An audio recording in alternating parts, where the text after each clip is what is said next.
All right, folks, we are live. Yo, I have a very, very special episode, just so you know. I was actually homeless at the age of 16. And, I always felt like, you can see all over my accents from working with people in public housing. I am also sympathetic to migrants and stuff like that, right? People that come out of jail. That's who the homeless community kind of like stays around, you know what I mean? Because they're all the people with nowhere to go. And that was kind of like me. So, actually, right now, you may know that I'm actually facing an eviction. It is what it is, right? We'll get to that's later on. But actually, I started looking at content. I found actually someone had even mentioned Friar Tuck's to my stuff before, but I was so busy doing other stuff. But I looked at some of his content. I actually really like a lot of it. I had thought about doing something similar myself. I didn't want to like give away the places where I stayed and stuff like that because I didn't want to mess up a spot. But I feel like Friar Tuck really does a great job of being a strong resource for others without giving away all the secrets that is going to screw up street people. But really solid advice, and honestly, I think a very positive person. And you have a lot of insight that that I'm really excited to really share with other people in my program. So it's an honor to have you here, man. Thank you so much. Well, thank you for having me. Okay, so I know you actually talked a lot about. I actually saw some of the story like on your YouTube channel, right? And then do you also have Instagram, or are you just on YouTube? YouTube, LinkedIn, and Twitter. Okay, yeah. And also, let's shout out your website right quick so that people know about that. That's a great place to find out you've written articles, stuff like that. I thought they were Well, pretty good. if you're looking for homeless resources, you got to go to hobotuck.com. But if you want to follow me in the next chapter of my life, going from being homeless to being off the streets, you're gonna want to come over to aihomesteader.com. Okay. Now, some of this stuff is on your channel, but I will ask, right, just to kind of like, introduce you to my audience right now. Hmm. So you're actually a homeless advocate, and you've traveled to a bunch of different cities, I guess, um, you've been homeless for 20 something plus years, right? I've been chronically homeless for 25 years. This last time was just over 2 years. Okay. So, how did this whole, homeless journey start? What, this time or to begin with all the way back? The first one, the first time, yeah. Oh, the first time. Well, it started with a work accident. This was right before September 11th. I was working at the airport for a subcontractor for Alaska Airlines, and we had a late bag come out, and we pushed off and waited for the late bag. I was the one that got it, tossed it up in the pit. Heard a loud bang, smelled some sulfur. Turned out the lady had two bulletproof vests, a 357, a 22 loaded, no safety. The 357 discharged and landed in an 18-month-old little girl's diaper bag. That was the only thing that saved that little girl's life. So after that, I went on workman's comp. They denied me because they said it took me too long to recover. And within like 3 months of having that accident, I was homeless the first time. Rough, man. How old were you back then? 19. Yo, that's wild, man. So, the thing is that, you went homeless that first time, and then you've been doing it like off and on for 25 years. I think you've chronicled some of it as well. I've So, I've I've yeah, go ahead. talked about some of it, but what I've really done is chronicle the last couple of years. After you go homeless so many times, it stops becoming something that is a negative, and you can start seeing it in a positive light. I mean, I know that there was even a point in life, right, even while I was doing my janitorial business, where Yeah. all I wanted to do was just go sleep out on the street corner. Life was much simpler, and I got a better night's sleep. I sleep better on a street corner than I do in a house sometimes. I get you on that to an extent. And also tell you the truth. Like I've been telling my friends, I'm just gonna spend mad time at the gym, just getting mad diesel. You know what I mean? I won't have anything else to do. I'm just gonna. So you're gonna see me get mad huge, like you'll be like, why this guy? Um, so yeah, like here's another question just I have for you. Just the thing is that also because I've been homeless like before, like it makes me more willing to confront things and not accept certain situations because I'm like, fuck it, I be homeless again, fuck it. You know what I mean? Do you feel like that happens to you, or you seem to be more of a structured person with your life? So Because I have brain damage and a couple other issues, I have to have structure because Otherwise, it messes me up. But in the sense, I determine my structure within my environment. It doesn't matter whether I'm homeless or I'm not homeless, because I have like my own little bubble that I get to control, and everything else outside of that bubble, I have no control over. So when I go homeless, I'm not really hanging out with the homeless because of the volatility and stuff like that. But for me, it's just, I see it as an option. It's the last bastion of freedom. One of the great things about being an American, and we've lost our way as Americans, is that you, the Baron of San Francisco is a great example. The Baron of San Francisco, he would do import export. He was a wholesaler, and he would get rice. Well, one of his shipments of rice went under, sunk back on its way in from Brazil. He lost his whole fortune. Guy went mad. He became known as the Baron of San Francisco. Used to give out tickets. He's a local legend if you ever go to San Francisco. And but the thing is back then you had no safety nets other than the community and the church. Okay. And the community would help you to a point, but you still had a lot of self-sufficiency.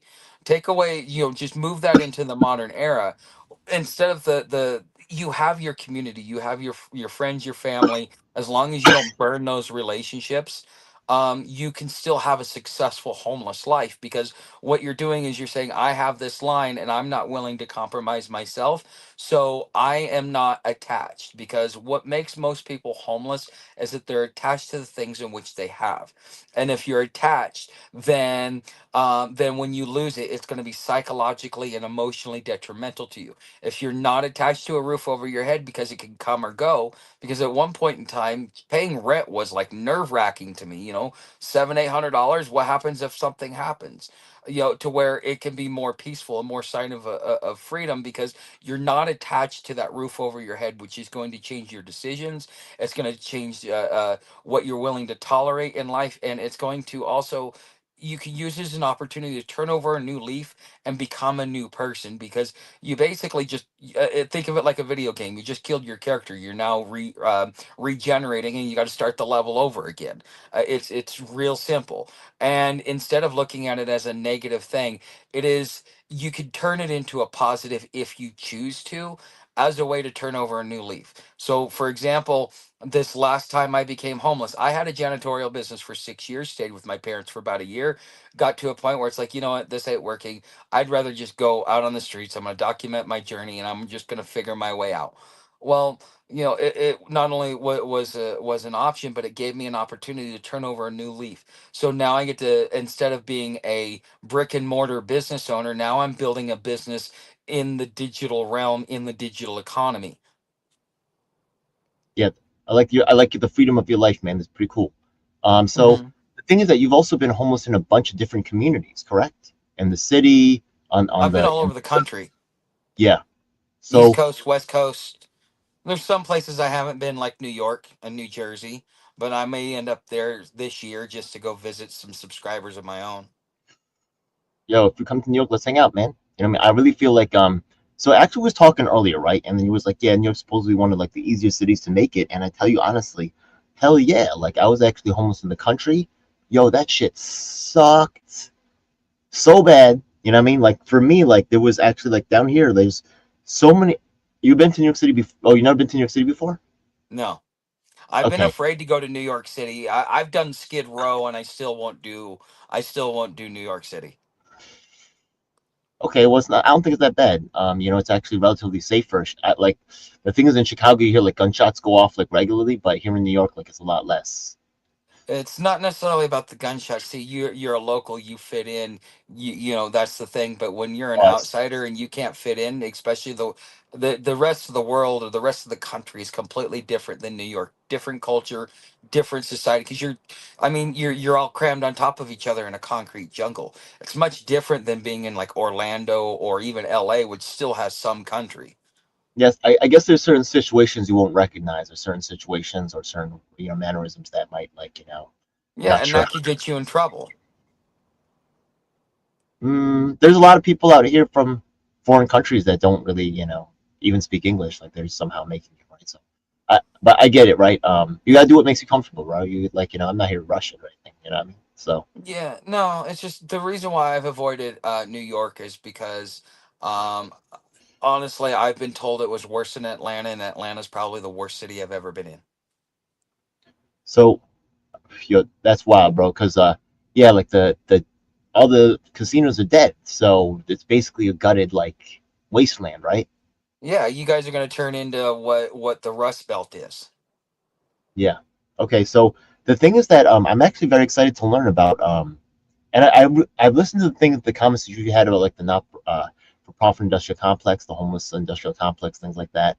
I Mhm. agree with all those statements, and but you've gotten to see like different ways that they applied like, and you've talked about it on your program, right? Like you said there was a place that made you pay rent or something, but you got a room, you got like a single room occupancy, something like that.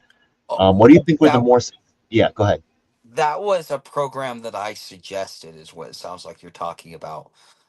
So Oh, man. with right now, if you want to be able to fix the housing issue within the homeless community, I had a guy that tried to do it in Albuquerque, got all the way to like NIH and FEMA, and then never heard anything after that. But essentially, right now, with most of the workforce, one being automated by AI, and two, you also have a lot of people. Most people don't need to go to these office buildings. They can work from home. It saves the company a lot of money. It puts a lot of more money back in the pocket of the worker. Everybody's happy. But now you have all that commercial office space that's been built up. And what are you going to do with it? Well, if you refit it, take your homeless, put them in there, and that's a way you can do the housing first without actually without actually you know, breaking the bank, because the city, as these buildings gets abandoned, can adversely possess them, or they can even eminent domain them without issue. And so you take people that are losing their jobs, that are losing their stuff, that still want to be productive, because if you can catch somebody before they become homeless the first time and never let them experience homelessness, you'll give them a better outcome in life in general than if they experience homelessness just because of the psychological trauma that comes along with it. And it's almost like going to prison. Like being homeless for 1 year is like being in prison for 10. Okay.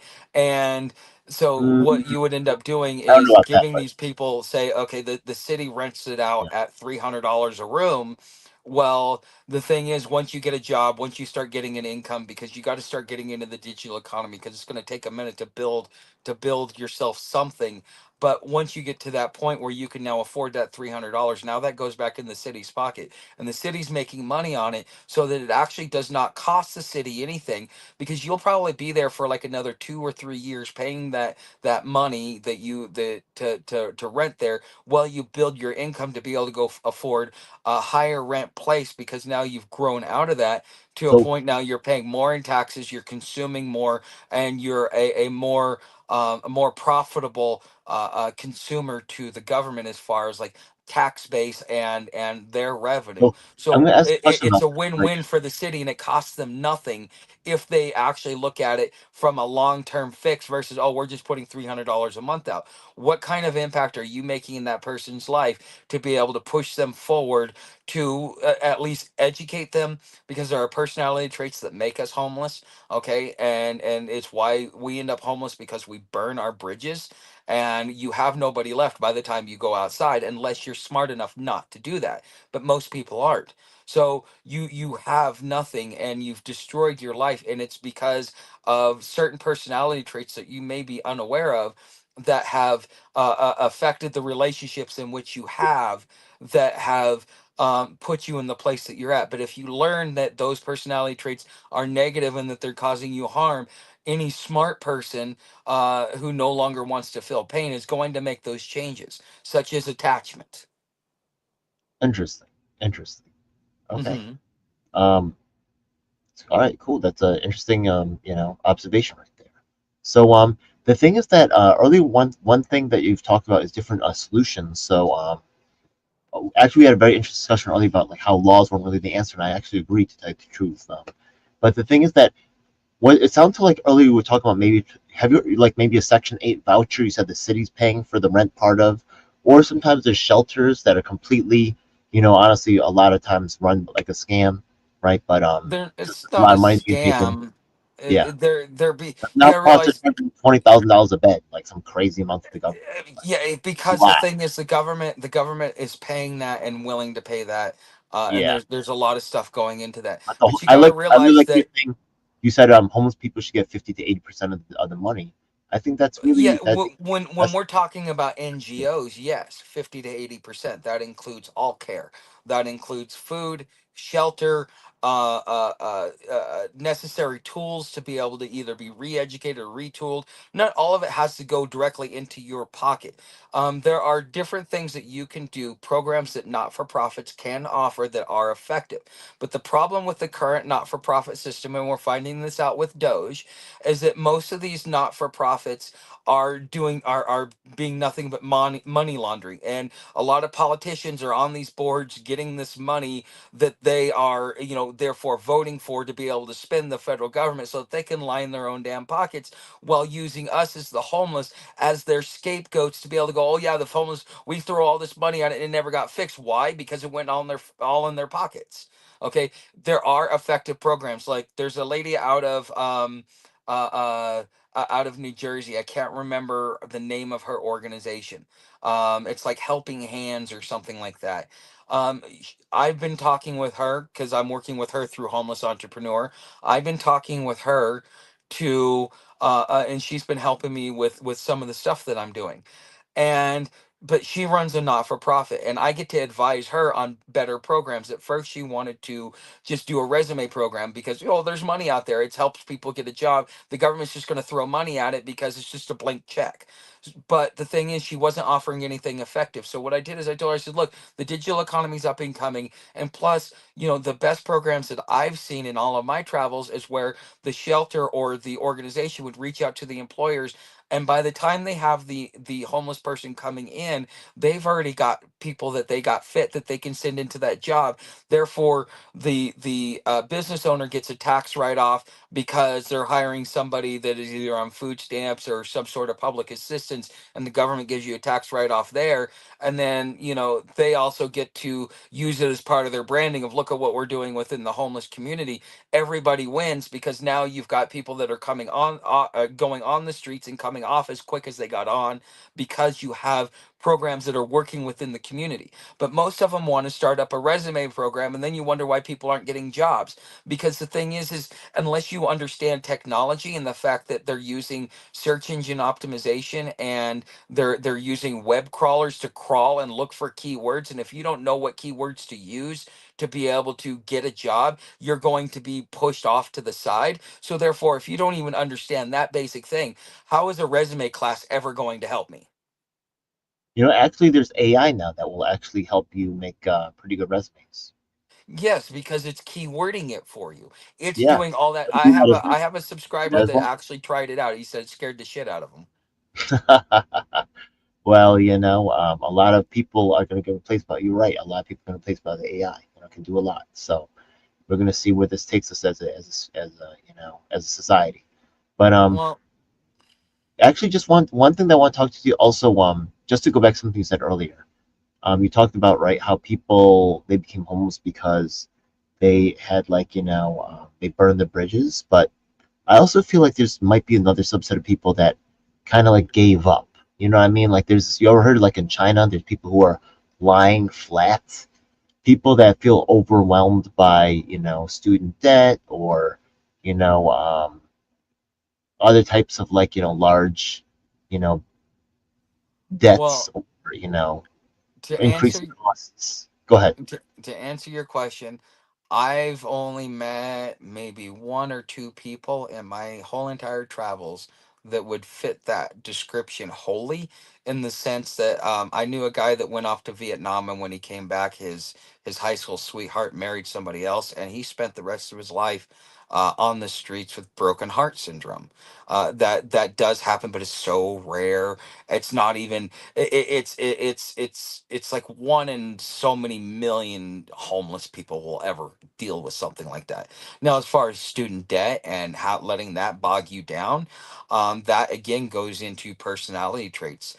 You If you have a negative thought in life, if you see everything as adversarial, then you are that kind of plays into depression. And not only that, you're looking at it looking at it weighing you down instead of looking at it from a practical standpoint of what is it that I can do to solve this so that I can take advantage of my college education while still being able to manage my debt. And the thing that most people don't know, and what they're never telling you about the whole student loan debt, because I know, because that's how I met my ex-wife, was in college. Um, once you if you get your degree, you can set your payments up like 75 to 150 bucks a month for 30, 40 years. You're going to be paying on it your whole time, but it can be manageable. These people that are taking the first offer that the student loan company gives you, they're fools. They're just taking it instead of realizing, look, I can renegotiate the terms to something that works for me. Everything that you do is a contract, and all contracts are open to renegotiation. You just haven't taken advantage of that opportunity. So instead of sitting there looking at the student debt and how it runs me into the ground, well, no, I haven't done my due diligence. And so therefore, instead of taking accountability for my actions, I'm letting these circumstances dictate my life. And so therefore, do you have any control over your life? And if you don't have any control over your life, well, then who is? Who does? Interesting. Okay, cool. I appreciate your perspective on that. Yeah. It's So, just my thoughts.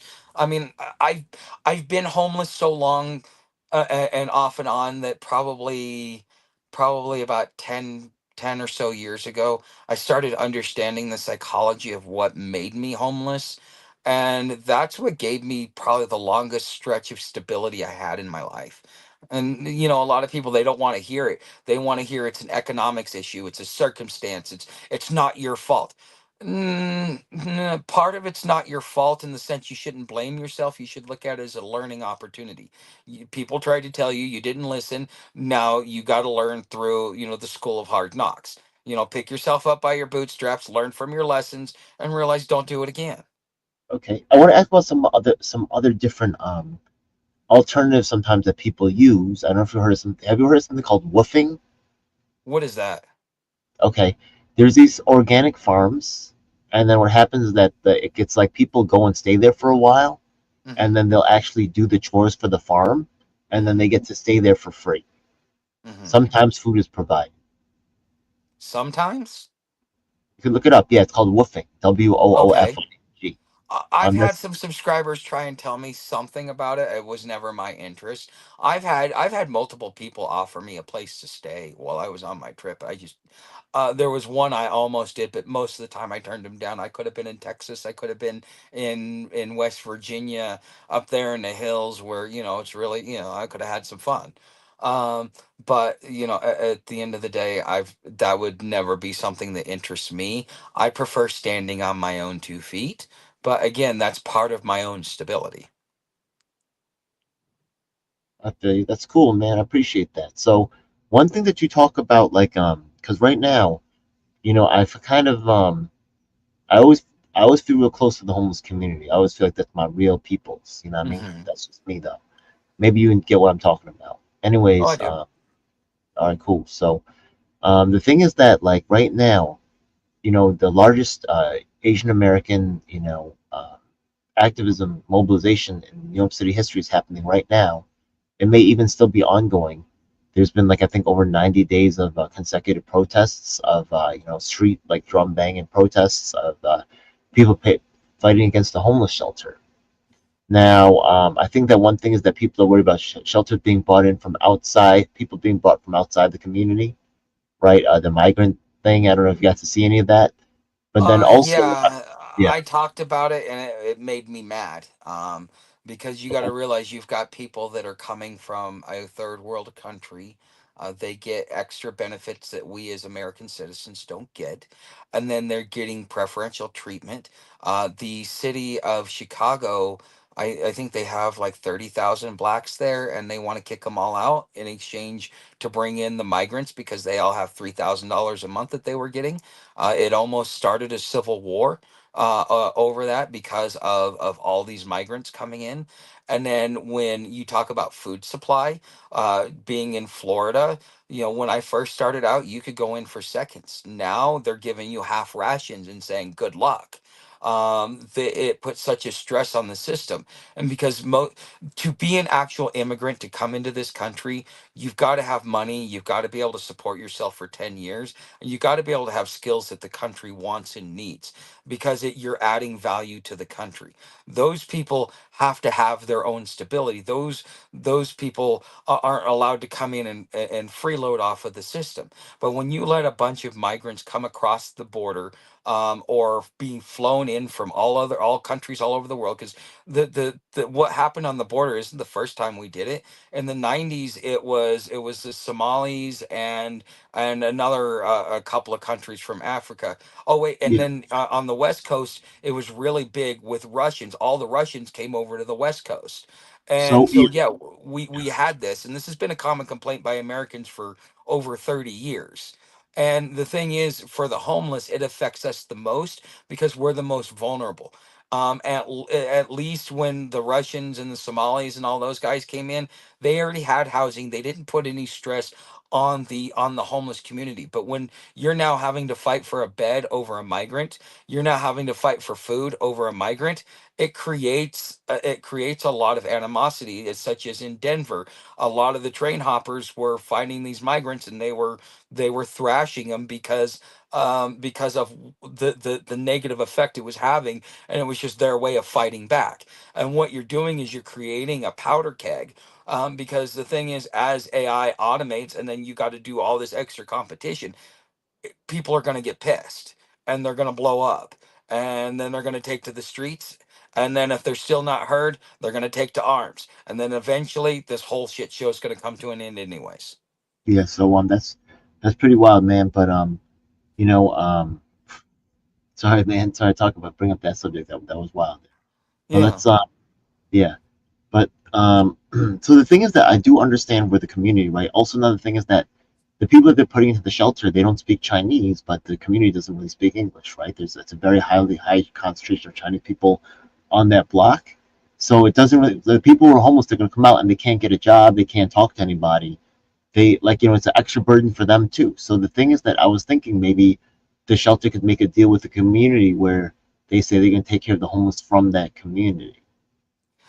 What do Um, you think would be a solution to maybe take care of you know, because they're just trying to, it seems like to some extent, they're just trying to shut down all the shelters, period. Or maybe you don't agree with shelters as a concept. What's your thoughts about that type of thing? some some people want to be in shelters, and so shelters should be available. Some people who are seasoned veterans know the negativity, don't want to go into the shelter. But they're when people first go homeless, that's just part of the transition going into a shelter. You need to be able to have that there as a safety net, because you're trying to offer something. So to take away shelters is not good. Just because I choose not to go to a shelter does not mean that all shelters are bad, or the shelter is a bad thing.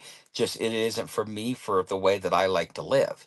Now, as far as doing within the community, part of what I was trying to do before I did an accidental pivot, which is coming off the streets and getting me a piece of land, was I wanted to be able to educate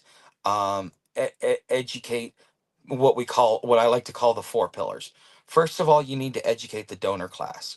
The donor class are the people that are giving the money to the not-for-profits to be able to help the homeless community. But the thing is they're giving the money blindly without doing their due diligence, without looking into the effectiveness of the shelter. So the donor itself has the ability to be the most effective and the biggest game changer if they're educated about how to be able to easily vet a not for profit to decide whether or not they want to give money to it. Now, corporations, on the other hand, they are looking for tax write-offs, and so they give a lot of the big donations, but any smart not for profit, from what I understand, relies more on the small donations versus the yearly contribution from the corporations so that they can reduce their corporate liability. The second pillar is the community itself. The community needs to understand that the you need to treat these people the same way you would want to be treated in the same situations. Walk a mile in somebody else's shoes. And so it's up to the community to decide how they want to handle the homeless issue, and be humane about it, because you got to realize they're human beings just like you. Would you want to be treated like this? Then why would you expect another human being to do it just because you think they're beneath you? They're not beneath you, they're just in a different stage in their life.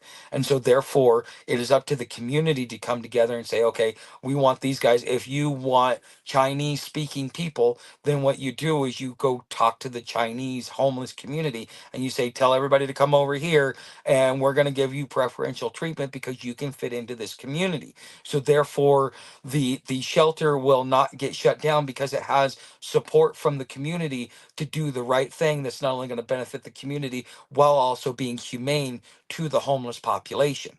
Okay, and then you also need to educate the legislators, because they use policies to attack the homeless to be able to get more votes. And then you also need to educate the police force, because a lot of them, they're getting much better. They're better than they used to be. I don't know how old you are or what So, year the first oh, time you I'm went like, homeless. yeah, I'm 48, yeah, and I went Okay, so April. you're older than me. You should know how bad it used to be. There never used to be services. Like in Houston alone, I think the third largest city in the country, and dude, you couldn't get there. There was no help. You did food not bombs would come out once a week, and you'd be lucky to get food. You had to literally go out there and scrounge for every single thing that you got. Nowadays, you've got all these organizations that are there to help you, and they're going to patronize you while pretending to know Wait a what minute, you're what about going the food through. stamps? What about the food stamps, though? Food stamps has always been there, but food stamps used to go a lot further than they do now. Do you still get Now food food stamps stamps now? don't last you more than No, 2 weeks. They come on. used to last you at least 3 or 4. My food stamps last me good. Really? Yeah. um well, you must be eating a lot of rice, because like I've got 1 week left. Um, How much? How and much? How much you get? I get 287. Uh, But I'm also in a small town where they're charging what is it, like $10 a dozen for eggs and like $7 a pound for beef. I stopped eating eggs. I have those dollar sardines. You know what I mean? Oh no, won't Dollar eat it. sardine No, eggs. Yeah. no. Hey, it's I protein, bro. Yeah. I just adapt. You know. I go to the food bank twice a month, and they give us I used to get the eggs. I hazelnuts see a dozen and eggs a day. almonds. Yeah, but Hmm. yeah, that was too much. I'm not paying for those eggs. Yeah, it's too much. I Yeah, can't. well, Like, I've got two stores. I've got the dollar store and I got the Jiffy store in my town. There's probably like 200 people in my town. I I'm off always feel grid. iffy about like those broccolis that come from China. I'm like, why is they importing these vegetables all the way from China? You know what I mean? I feel nervous about it. It's You know what part I'm of our talking about? supply chain. I'm Here nervous. here's the way it works Isn't that place a lot is of pollution? you'll It's grow you'll disturbing. grow broccoli in California. You'll cut it, you'll send it off to China to get processed. Then China sends it back here to the States. And so like even our wheat, none of our wheat gets processed here. We send it everywhere else and then bring it back into the country.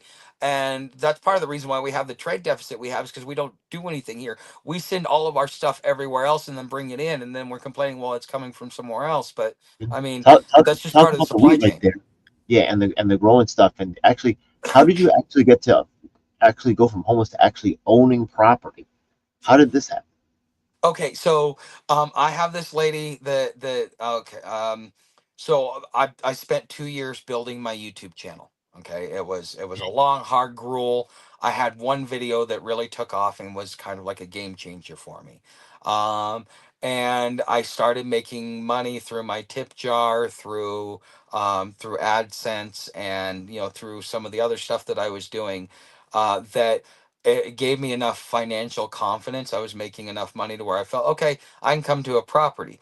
Well, I decided, well, I'm either going to do Colorado or Arizona. It's winter. I'm going to do Arizona for the winter. I'm going to see what's going on. I expect it to be a year or two for me to find a property because of, you got to do taxes, you got to get financing, you got to get stuff like that. Well, one of my subscribers and we started dating, and the place where she was at, I was like, man, this ain't a really good place. Got to find something else. So I started looking on Craigslist, and I came across this owner finance land for an acre, $200 a month, 250 plus $100 down. And so it's like, okay, well, that's what I get for my AdSense at that point. So great, I can afford that, and that gets me in. When she was running a special, I got 25% off my payment, and I didn't have to do the down payment. All I had to do was do the doc fee, so it saved me quite a bit of money. But it was owner finance. If you want to know, she does properties in Arkansas, Arizona, and Colorado. Her name is Stephanie. Her website is openairproperties.net. Very ethical lady, very amazing lady. I on my channel I talk about her as often as possible because I thought I wouldn't be here for as long as I have. And for less than $200 a month, I have an acre of land that I can live on, that I don't have to worry about getting woke up in the middle of the night. I can be static. I can focus on building my online presence through the digital economy, and become who I am. So I mean, it all of this kind of came together, but because of all the momentum I created during the 2 years I was walking on trail and riding rails and taking Greyhound all over the damn country, or the East Coast mainly this time. I was able to develop enough relationships and connections that allowed me to get to this position where I'm at. And normally I wouldn't be here right now if it wasn't for just things falling in the right direction. Hey man, God bless you, man. I wish you the best with that. Yeah. Yeah, if Uh, you're good, if you put out positive energy, positive will come to you. If you put out negative energy, negative will come to you. This is why I said, like, your negative thoughts are going to give you a negative outcome, because your thoughts is your perception, and your perception is your reality. So either you can look at it through positive lens, or you can look at it through a negative lens, but it's neither good nor bad. It is just something that happens, and it's how you interpret it that gives you all of the either positive or negative consequences that come from that interpretation. is that like Zen Buddhism or is that like That's your? logic and reason. I feel you. That's cool. All right, cool, man. All right, so yeah. So what's I know you have multiple sites, right? You have the hobo one, and then you have like, Hobotuck.com. That's for my I'm in the process of archiving my last 2+ years of talking about homelessness over there. As I'm going to create some playlists on my main channel that will still reference my homelessness, but as I do the full on pivot, I kind of have to I want to make sure that because I what inspired me to start this channel to begin with was a guy by the name of Portland Prepper. He did a video because he's in Portland, which is my hometown, and he was doing videos. He says, the homeless could teach us so much about prepping. So I'm like, well, I've got 25 years worth of off and on experience. I could definitely do that, and maybe I might be able to make a buck in the digital economy doing that. So I started. That's what inspired the channel. But as I started going along, and I started realizing, like, the voice that I had, I started realizing that I needed to educate those that were going to be screwed over by the system and end up homeless in this great dispossession. Because with AI, with global contention, and with the balance of world power changing, the global economy is going to retool and restructure, and it's going to be very destructive. AI is destructive. The war in Ukraine and Israel is destructive. The contention we have here at home and the supply chain issues that we're still dealing with post COVID, are a problem. And there's going to be a lot of people that are going to be caught up in this attrition. I estimate maybe about 30% of the country before we start seeing even UBI start getting put in, and they stop the mass evictions that happen. Okay, because AI is going to take your jobs. If there's no more jobs and there's too many people competing, there's it's a conundrum that you can't get out of. So either you get in the digital economy and carve out your own little fiefdom, or you're stuck in it. But that's really what inspired this channel. But also, the epoch means a life changing journey. So I started off homeless, and now I am not homeless, and so this is just the next chapter in my life. Did you ever have an Obama phone? I did. I got one of the tablets. Oh wow. Um, Okay, cool. yeah, those are rare to get, but when I got them, they were handing them out like candy. Yeah, like okay, so like I was wondering if it was just in New York because the No, Obama phone came out like I was already in New York by that time, so I no, did not what really they're yeah know if what they they're were giving out like that. Go ahead. what they're calling the Obama phone is just it's a political hit job on a political adversary. It actually started under Ronald Reagan, who instituted the lifeline. Well, we no longer have landlines. And so with the advent of cell phone and everybody being on cell phones now the government can offer cell phones to the same people, but now as a homeless person, instead of going and getting a Google Voice number and going and checking your mail there, you get a free phone with like so many minutes and a gigabyte of data, but you're going to be at the library using that anyways. And now that's a tool that will get you into the digital economy. It costs you nothing and gave you amplitudes of opportunity. That's what all the workers call it out here. The workers call it that, like I I Yeah, I think that it was did part of the start the way Tea the Party community. Yeah, movement. like what you're saying makes sense. Like it's obviously connected to that because you were right about the Reagan thing, but I think maybe it's just become like an accepted terminology, like out here, just like that's what the phone is. You know what I mean? Like any phone given from the government is just called an Obama phone. I don't Well, even know yeah, there's anything else. the Tea Party was really good at messaging during that time when that came out. All he did was just change it from, because here's the thing, the with wireless and everything else like that. That's why the TVs had to go from analog to digital, so that they could free so that the FEC, or no, yeah, the Federal Communications FCC, so that the FCC could free up enough bandwidth to be able to support the cellular technology. So everything had to go on its own language, and so that's what happened with the landlines as well, as they became obsolete and they became nothing more than data lines Yeah, for like low grade stuff. yeah. I don't even fuck with. I don't even have like a regular landline. Hey, but I do want to ask you about this thing too. So the thing is that give me a second. Sorry, just like blanked out of my mind for a second. Yeah. You good? Um, sorry about that. Yeah. Anyways, the let's see the homeless community as in terms of like different. So the right now, like I was saying earlier, I do feel like this attachment to the homeless community, and I see like you have like a lot of experience at different shelters and stuff like that. And Hmm. sometimes I have to, like you're right. Sometimes the homeless community they're wild. Sometimes they're a little. Some of them are just not right. Some of them are just not right around people. Like they're actually some of them are dangerous. Not all of them, but there are some. Like Hmm. they deal with a lot of stuff. But how do you feel like? I know sometimes you speak out against shelters, and I also want to ask about Close for the Homeless later about your experience with them. I didn't know they were a national organization, but what would you think are like the best practices for um, I'm trying to like think of solutions for my people that are in shelters up here in New York City. One of What do the you, what do you, best what programs do you that work? Yeah. What have One you seen? one of the best programs that I went through for shelters was in San Francisco. Now, San Francisco gets a lot of flack, but quite frankly, again, it's just politics. When it comes to the way that San Francisco's doing it, or did it back in the day when I was there in the early 2000s.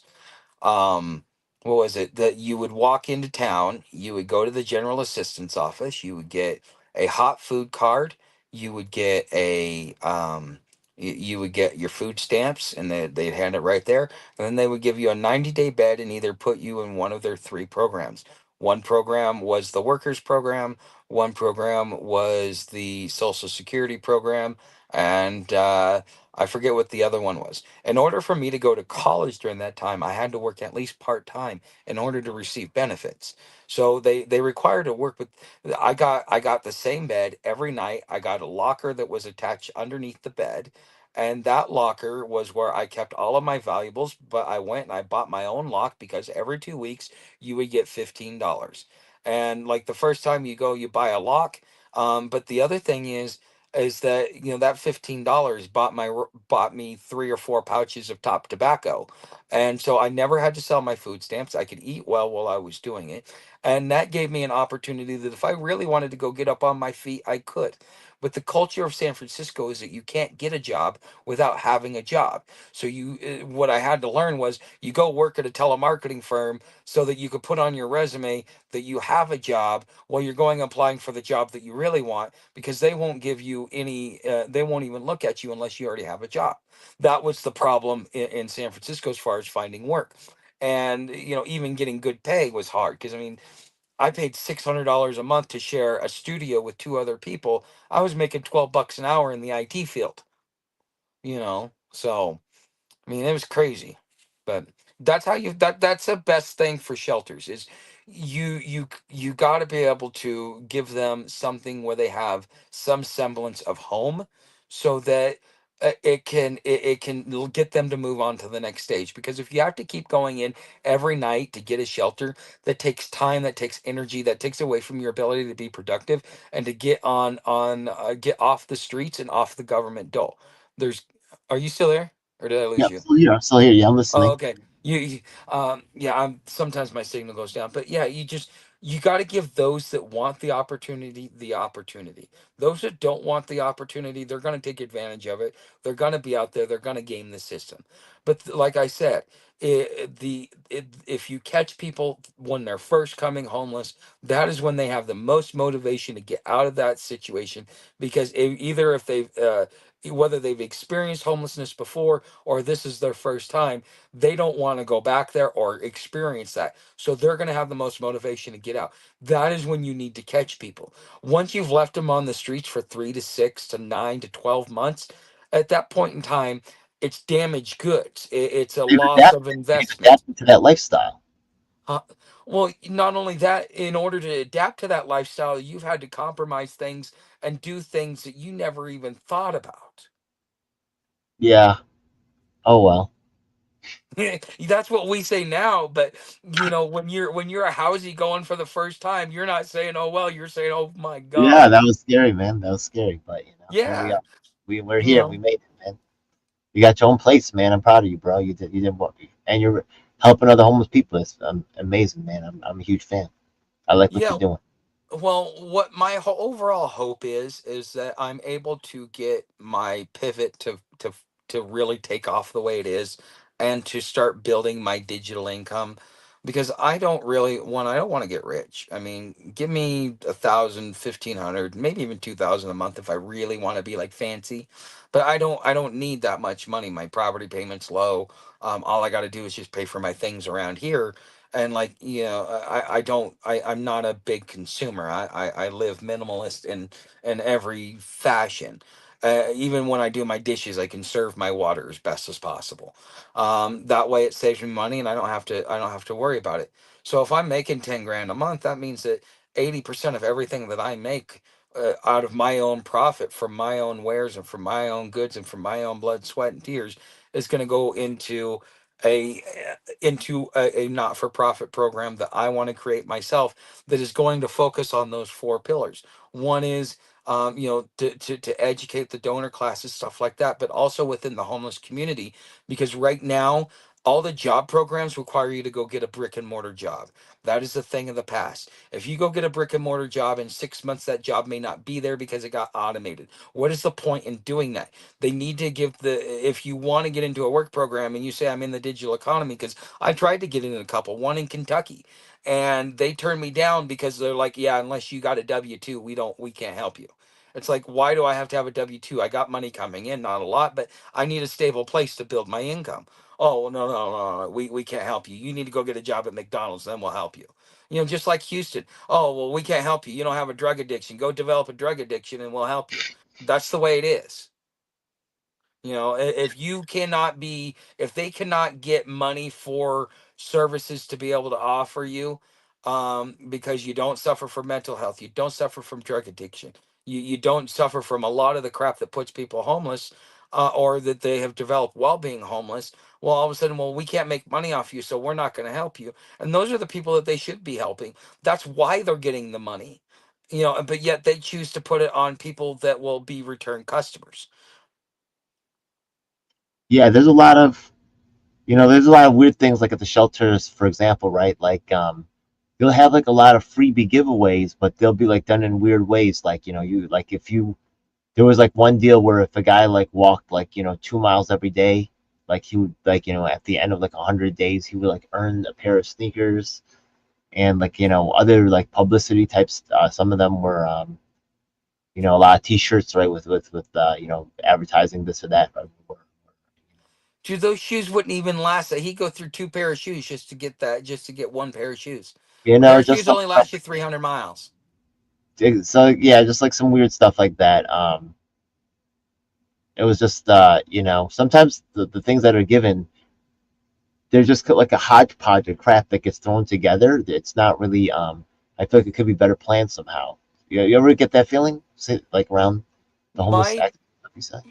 The one time I saw it that really concerned me was when I was in Gainesville. You know how they give away those little stringy backpacks with the gift bags and stuff like Yeah, that. yeah, yeah. You realize that's a way so that they can mark us so that they know where we're at, where we're going, and then they get to see that as it falls apart on the way back to camp, then they get to find out where your camp is too. It's actually a way of marking the homeless. Wow. Yeah, it Interesting. happens. They find that's wild, man. All right, so I could see that happening for real. Yeah, I didn't think about it like that. That is actually Yeah, well, I realized it because I'm like, this thing ain't gonna last me all the way back to my camp, and da da da. Da. And I started realizing it's like they only give these to the homeless, and then like for days you'll see them going around town. Did you know that what's the word? I gotta use the right word so YouTube doesn't do anything to it. But the people that like children, you know yeah. that like in February every year they have to wear red, and some like depending upon whether they're into boys or girls, they wear a different style of red, but they actually go around and that's how they identify each other and networking with each other. Plus that's how the cops are able to find them as well. They Interesting. have to, one day a year they do that. It's wild, man. It's crazy. Sorry to Yep. hear that, man. Yeah. Oh well. Well, I was dating a girl who both of her daughters had something like that happen to them, and so the police had to inform her on like what to watch out for. Dang, that's crazy. Um. Mhm. All right. Well, I'm sure you've like been and seen like a lot of things, man. You've been a lot of places. So, um, do you have Life a is about favorite? Yeah. experience.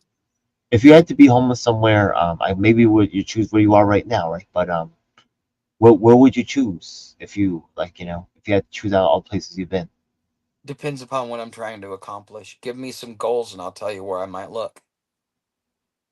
Whatever your goals are, well, what your goals are now is like building a digital homestead. So it's good for you to have access to a computer that's hooked up all the time, right? So Yeah, but I kind of need do. to have a home. I have I'm basically I got line of sight to the cell tower. I've got like 3 bars, but because of my package on Verizon, I'm just low priority on data. But I get 100 gig hotspot. I sit on my laptop.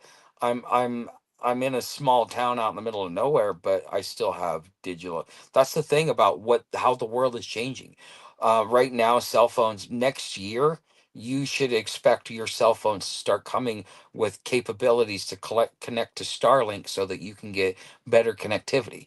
I've used Starlink when I was on the AT earlier last year, and I'm telling you, Starlink is like you're getting 100 gig up and down in the middle of nowhere where you can't get signal. I mean, that's it. Now, if you want to go live off grid and make your money online and be a digital homesteader, the opportunity is now. Interesting. Okay. Yeah, because Cool. you know how hard. Okay, have you ever gone to a new town, like a small town, and tried to get started, like get work? Have you ever gone to a small town? Yeah, I have. It's not. There's no good. There's not. Grocery store bag, or if you're lucky, sometimes you can't even get a job there. Yes, Walmart, maybe, because right? But you're the really people that the people that have the jobs are going to keep the jobs, and they've yeah. been There'll in the be like a town for a barber shop. while. They can't cut hair. Then there'll be like a print shop with one lady working there. She owns it. You know what I mean? There's like a Oh yeah, dance studio. There's nothing. There's no place I could work. we got one restaurant in town, and quite frankly, it's not good food. I don't like it. Ugh. And but They the already thing is, have it's a the only hot restaurant. waitress. They don't need you. Well, no, because everybody Oh, comes in there. It's the only place. So if you want to go out to eat, you just kind of got to go there and develop a palate for it. But here's the thing: when you're in a small town, or when you try and do the homesteading or off-grid living, you have to figure out a way to make money. And when you come into a small town, you will have to use word of mouth.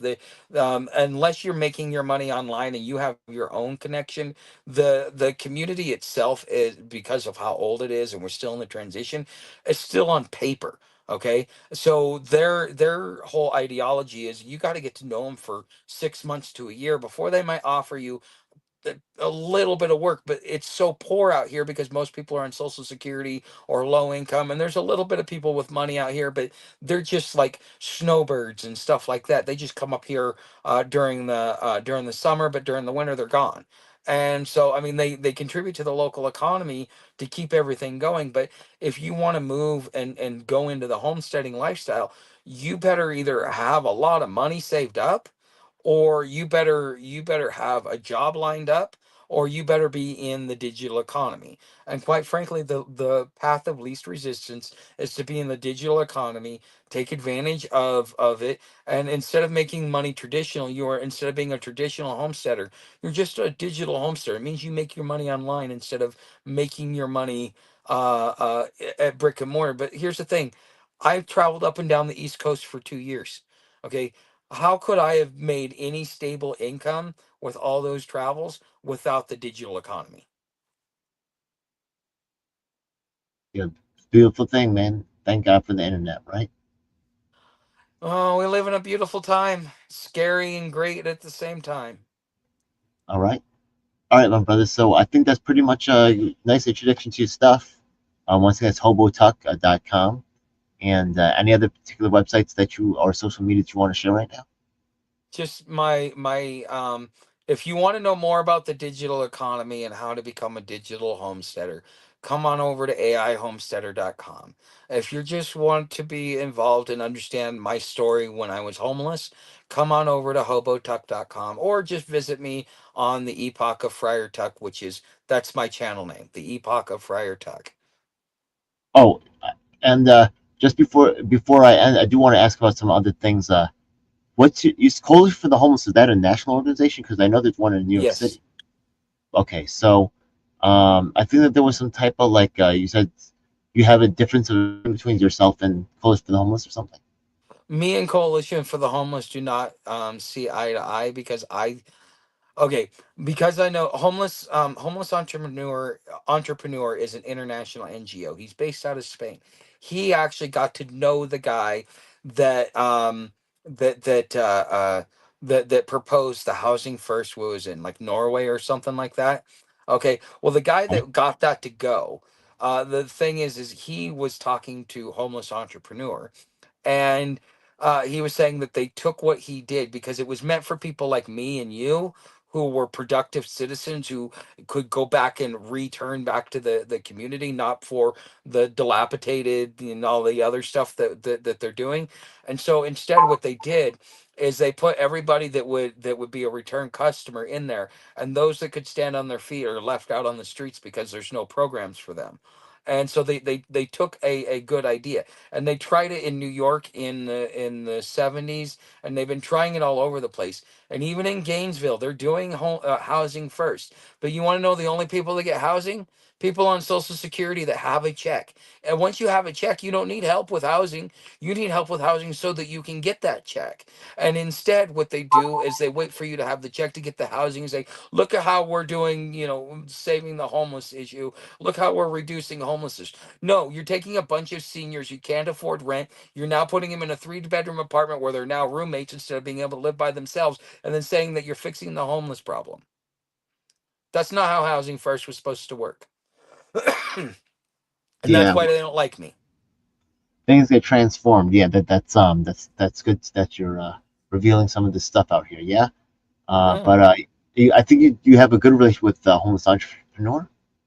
Yes, homeless entrepreneur is meant for people that are either housed or unhoused, and what he does is he focuses on helping you build your dream. Whether you want to be on the workplace and you want to move up into management and move up through the ranks, he will help you do that. Or if you're like me and you have the entrepreneurial spirit and you want to start your own business, he will help you do that as well. You're not getting money, you're getting something way more valuable. You're getting access to a true knowledge base.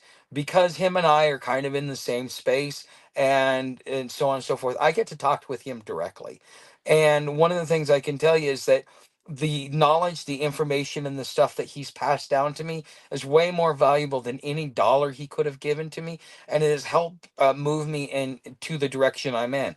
Because the thing was, is I was on the Florida Trail, and I was getting ready to hike up the Florida Trail, up the Alabama Road, walk the Pinhoti, the AT, all the way to Maine, which would have been considered the Eastern Continental Trail, 4,000 miles. I was getting ready to do that for the year, and but I was complaining I need a stable place. I can't get growth because I can't get a stable place. He finally says, "Dude, you need to go do it, and you need to do it now." And I followed his directions. That's how I ended up here in Arizona. Hey man, congratulations. Yeah, Yeah. Arizona. Yeah, it's an up and coming place actually. It's a swing state as well. It's important politically. So I'm not worried about politics. It's the same. It's the same side. It's just two sides of the same stone.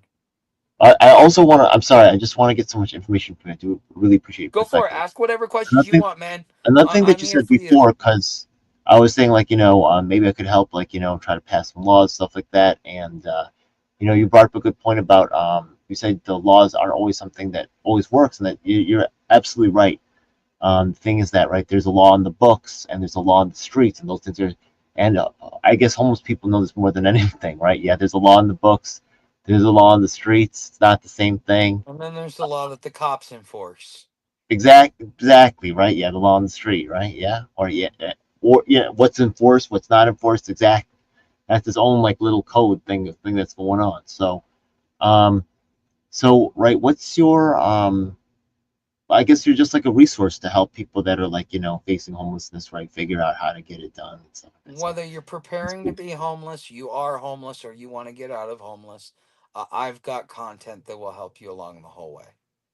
It sounds like you're a little bit more right wing. It sounds like you're like a Trump sympathizer, which is good, right? Yeah, I mean I am too, but Um, you go ahead. Here's the thing. I honestly, I don't like politicians. The root word of a politician is a con artist. Okay. And that's exactly what they do. They're all con artists. The reason why you will hear me speak positively of Trump and negatively against Joe Biden is because when Trump was in office in 2018, I had my business still, and we had a labor crunch. There was so much work you couldn't throw it. I basically tripled my revenue in my business in 2018 alone, and my biggest problem was finding labor, and the wages were going up because there was more jobs than people, and it was nice, and that was a good economy. Everybody was doing well. But as soon as Joe Biden came in, we had the border crisis. He started letting people come in, and my business was based out of Texas. One thing that they don't tell you is that in the state of Texas, 25% of all businesses are owned by undocumenteds. And those undocumenteds hang out in three main industries: landscaping, construction, and cleaning, which was a direct competition for me. They would come in and do something for 10 to 12 bucks a man hour and pay their people 7 bucks an hour. And I couldn't compete with it because I couldn't get more than 15 bucks a man hour, and people were asking me for 15 and 20 bucks an hour to be able to do that. But then when the border started happening, we started getting shot at on the way to our appointment.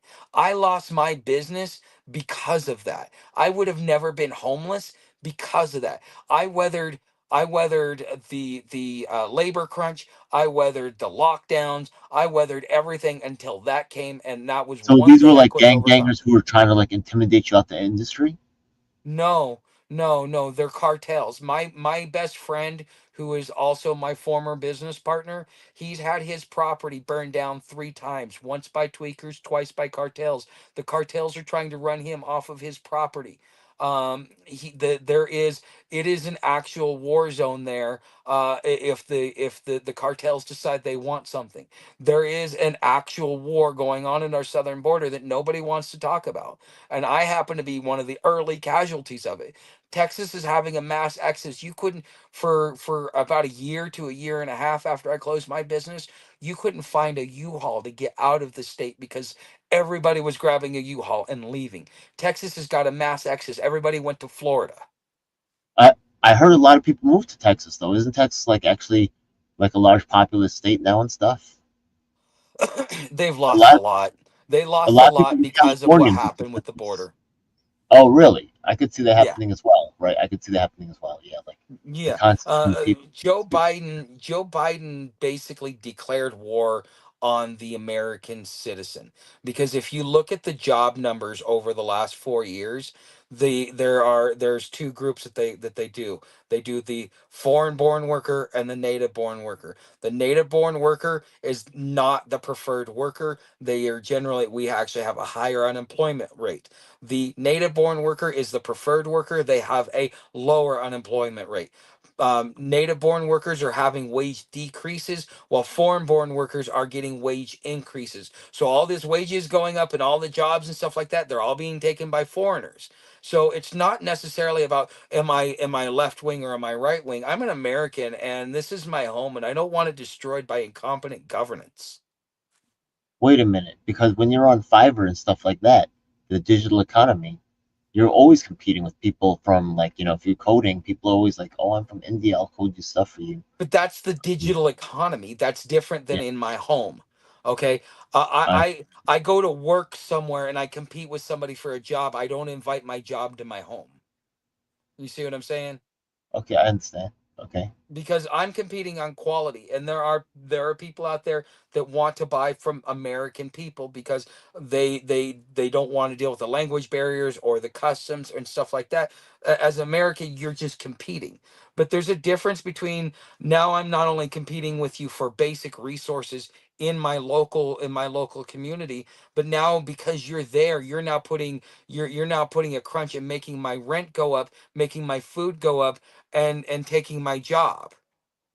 There's a big difference between competing online and what we're having to deal with in the local community. appreciate that, man. Makes a lot of sense to me. All right, cool. So, yeah, I'm real tuckered out because I've been doing all this talk. Actually, Friar Tuck. That's a cool name. Yeah. Oh, by the way, on his channel, he does explain why he has that name. You should definitely check out his channel. I definitely had a lot of fun watching a lot of the videos. I'm gonna watch some more. Yeah, God bless me. I'm just so yeah. tired from petitioning for these candidates and trying to organize stuff out here. But was it all worth? Who knows? Yeah. But You know, it's here on. Uh, Go here, ahead. here's my advice to you, man. You sound like you're doing a good thing. You're interviewing people, you're bringing them on, you're trying to be an activist, you're trying to make a change. But YouTube is if you're going to use YouTube, use it as a platform for your voice, not as a way to make money in the sense of like AdSense and sponsors and stuff like that. create your own organization or business, even a for-profit business that donates to nonprofits. It doesn't matter. What you're doing is you're trying to use social media as a way to be your voice, to funnel people to where you want them to go, whether it be your website so that they can see the issues that you're working on, or whatever it may be. And then therefore you build it. That was the mistake I made. And if I would have looked at it much differently, and I would have looked at it like that, I probably wouldn't have been doing the pivot that I'm doing. Again, it was by accident. I didn't intend for this to happen, but it happened. So my best piece of advice for you, man, is don't look at this as an income source.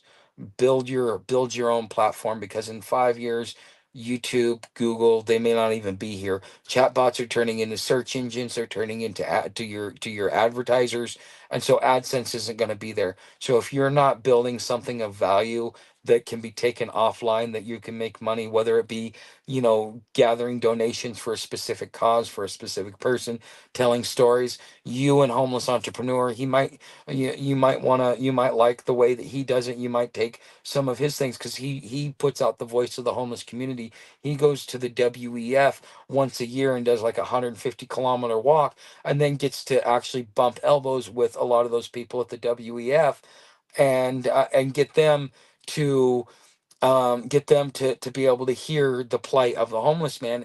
And through that, he's gotten connections into the current administration. And because of my connection with him, I've had the opportunity to put my own voice in there to kind of help him with what it was that he was doing. But as if you want to know how to be a successful activist for the homeless community, I think you really need to follow his model. Interesting. I will be checking that out. Yeah. Yeah, yeah. Thank- If you want, I'll give him your number when I talk to him, because I talk to him every Monday. I'll give him your number, tell him to reach out to you. Oh, that would be great, man. I really appreciate that. All right, I'll Thanks. definitely do that for you, man. Because he's a good resource to have for those. I mean, he's going to expect you to pull your weight. This is not meant for somebody that just wants to just game the system. You better be serious, because he won't work with you if he ain't serious. That's the cool thing about working with him, is like the people that he helps, he can be way more effective by helping those who want to help themselves, versus trying to help people who don't want to help themselves, that are just trying to sustain, which is what the current system is set up as. Yeah, that there is that element to it. Yeah, can be trapped in that forever. It's a vicious cycle, man, of dependency. Yeah, you want to be free. I We're all agree. dependent on each other for something. That's part of community. The thing is are you bringing value? It's not about dependency, it's about value. Elon Musk is rich not because he's a great businessman, but because he brings the most value to society. He went up, got our astronauts. He's got Starlink. He's got Neuralink. He's doing AI. I mean, this guy's at the forefront of everything. He is bringing so much value to society, and that's really really where it's at. Interesting. I had not really studied his stuff. Yeah, but I have to. That's interesting. I learned a lot tonight. Yeah. Thanks I again. hope you did. So, I all did. right, I man. did. I have to Well, I digest it now. Thank you. oh okay. All right, then we're good here. Yeah. Hey, good. I'm gonna hit. I'm gonna end the stream, and I'll just be just you and me, I guess. Yeah. But I Yeah, really don't yeah. have much else to